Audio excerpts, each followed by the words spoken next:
Hello, I am Eileen Baildam. I'm a consultant paediatric and adolescent rheumatologist, and I've been working as a consultant in this area since 1996, first in Manchester Children's Hospital and then in Alder Hey. And now I just work in the Alexandra Hospital in Cheadle and in the Spire Hospital in Didsbury. And I see patients from all ages of childhood right up to young adults aged around 23. So all muscles are active things that can be at rest, and they can also be at maximal contraction. So the muscle contracts when it needs to be used to make a movement. And the stronger our muscles are, the stronger that movement and that contraction will be. And they're not just set genetically to be a certain strength and that's it. It's something that we really can alter. So it can be altered by becoming a little weak. And if muscles are not used within even 2 or 3 days, they will start to weaken. So if somebody stops using their hands or stops walking or takes themselves to bed because of pain, they can very quickly become quite weak. But if we strengthen the muscles, they will grow more fibers and increase the bulk of the fiber and increase the power of the movement. And we know that's really important right through life, but really especially in childhood and in adolescence, when the body is putting down the calcium into the bones to make strong bones. And the amount of calcium that goes into the bones peaks at around the age of 21. And we know that strong muscles pulling on the bones makes the bones stronger and reduces the risk of any weakness or osteoporosis later. So it's really, really important that we have strong muscles. So muscle strengthening is things that we do to make muscles strong. And there's a fitness and therapy program called Strength and Conditioning Training, which personal trainers and a lot of PE teachers and sports therapists would use, which actually is based on strong muscles and muscle strengthening. So that's really what we mean by it. So any exercise at all is a muscle strengthening thing, or a muscle use, or a muscle conditioning activity. So any exercise is good exercise, as long as it is done within the safety limit, so that as long as someone's not trying to lift the heaviest weight ever, or jump the highest distance just because they want to try it, without anyone helping them and helping them to get there safely. So generally, any exercise is a good exercise, and really there's very few contraindications to exercise. In my field of rheumatology, it's only really a broken bone or a very severely acute injury to a tendon or a soft tissue that needs to rest. Other than that, we need to use our bodies and exercise them, and bodies get better by exercising. But specific training of groups of muscles and of groups of function is really best done by therapists who are trained in that way. And personal trainers have, especially the ones that have the diploma, are trained to do this in a progressive, safe way, teaching safe techniques to the person. So a lot of PE teachers would do this, a lot of sports coaches would be able to do it, physiotherapists can, but the physiotherapists don't really have the time to progressively train to maximum strength. They help to get injuries better to a kind of baseline, but it's really personal trainers and PE teachers that know how to do this. But generally, all exercise is great exercise for your muscles. So it's important in my practice of pediatric rheumatology, where a lot of the children and young people that I see come with pain in their bodies, in their joints, in their arms, legs, backs, necks, whatever.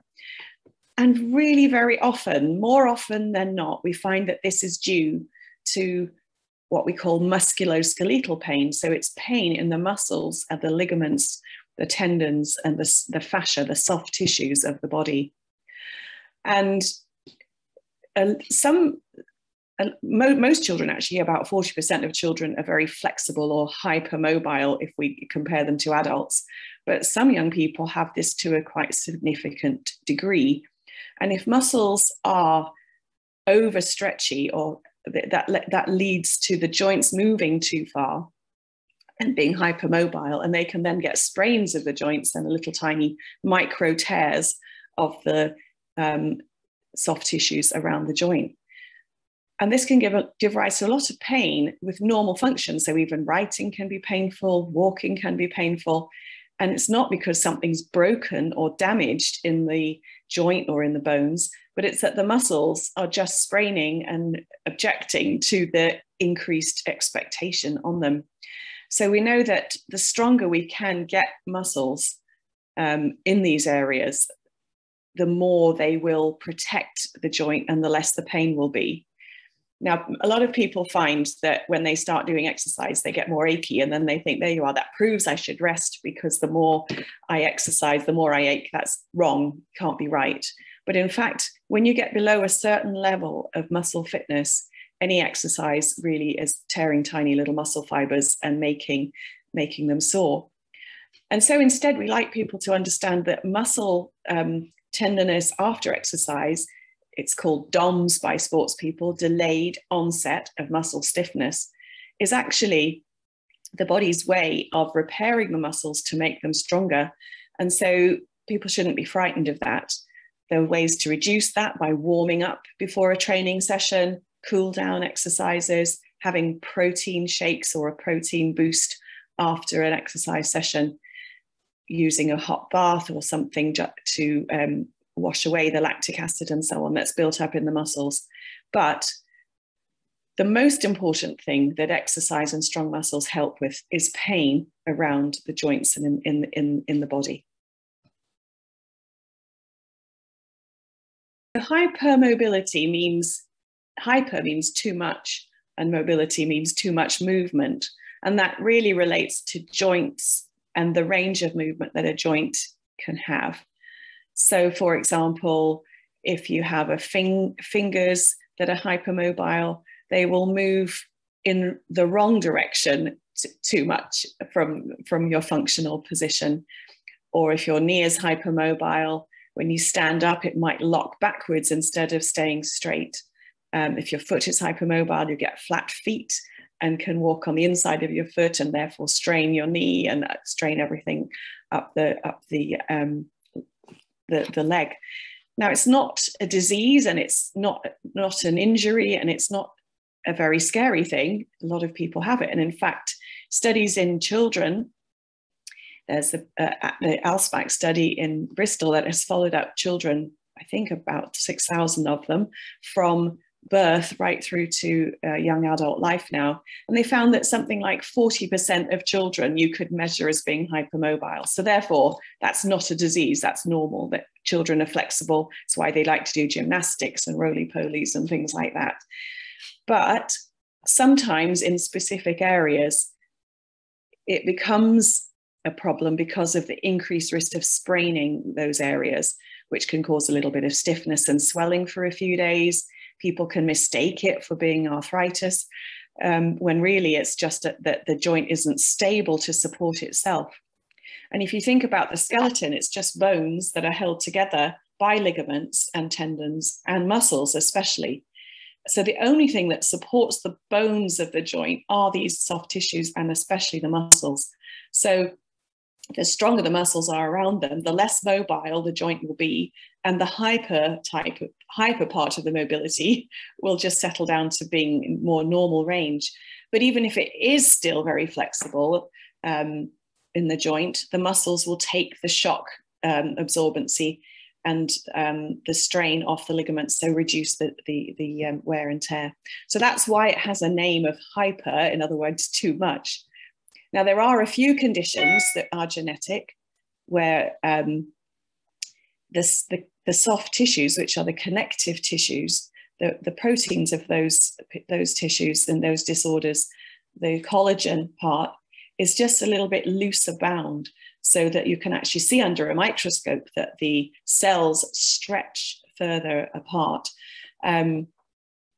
Now, there are some disorders, something called Marfan syndrome, metabolic disorders like homocystinuria, and some types of Ehlers-Danlos syndrome, for example, which have hypermobility associated with them. But there is also a group of patients that we call having generalized hypermobility spectrum disorder, where you don't find any genetic abnormalities and you don't find any other structural abnormalities or any learning difficulties or anything that goes with it. And they just have more stretchy collagen. And actually, what we know is that hypermobility can be a positive thing. And a lot of sports people are actually flexible. So for example, all gymnasts are hypermobile. They get trained to be hypermobile. They try and make their joints move more. Same with ballerinas and dancers. But also swimmers and cricket players, they need to have hypermobile shoulders in order to do the good strokes and the good bowling. So it's not a disability, it's not a problem. It just is something that needs to be dealt with on occasion with some muscle strengthening exercises and a bit of therapy. It is really that stronger muscles make a cocoon around the joint and make it less possible for it to move quite as far. So and the other thing to know about that, how it works, is that around every joint, there are groups of muscles that do different movements. So for example, if you have your hands and you can make them into a fist, those are different muscles from those that open them. And around every joint, we have opposing movements and different groups of muscles that do the opposite. So by strengthening all of them, but also by making sure that they're equally stretchy and not in an imbalance. So sometimes in hypermobile joints, one movement will be quite hypermobile and the other movement might be too tight. So by balancing up the muscle strength and the muscle stretchiness, then that really does help the hypermobility symptoms. So a really common example of that is, especially in teenage boys, but strong teenage girls get this too, and people that sit down a lot, like we've all been doing far too much of recently. The hamstrings, which are the muscles at the back of the leg and the back of the knee, can get really, really tight. And that makes the hip joint unable to swing the leg back in extension very easily. It makes the back curl a little bit when you're sitting. And so it throws a lot of the body out of alignment, and it makes a complicated mixture of some joints that are a little bit, some movements that are a little bit unstable because they're too loose, and that's balanced by the other movement being too strongly tight. So it's getting everything balanced, and that can really, really help the symptoms that we see with the hypermobility. Just having flexible joints doesn't matter. It's really if they're developing symptoms and pain. It's not something that we have to measure people and say, you must fix that hypermobility because it's too much. We never do that. It's really only if it's causing trouble. And the first thing we do if it's causing trouble is strengthen and balance the muscle groups up.